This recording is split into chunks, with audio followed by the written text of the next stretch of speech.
Hello friends, నేను మీ పావనిని. కొంచెం బిజీగా ఉన్నాను ఫ్రెండ్స్, అందుకే షార్ట్ లేట్ అయ్యింది.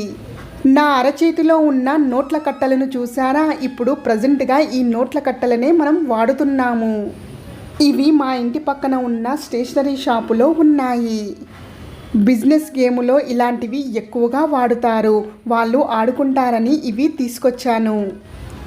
మన నోట్ల కట్టల్లాగానే 10 రూపాయలు, 20 రూపాయలు, 50 రూపాయలు, 100 రూపాయల నోట్ల కట్ట, 200 రూపాయల నోట్ల కట్ట, 500 రూపాయల నోట్ల కట్ట అన్నీ ఉన్నాయి ఫ్రెండ్స్. ఇవి చిన్న చిన్న సైజులో ఉన్నాయి, కానీ అచ్చం రియల్ నోట్ల కట్టల్లాగానే కలర్ కాంబినేషన్లో ఉన్నాయి. ఈ సమ్మర్ హాలిడేస్లో మా పిల్లలు ఈ నోట్ల కట్టలతో చాలా బాగా ఆడుకున్నారు ఫ్రెండ్స్. ఈ మినీ నోట్ల కట్టల వీడియో ఎలా అనిపించిందో కమెంట్ చేయండి. వెళ్ళేటప్పుడు సబ్స్క్రైబ్ చేయండి.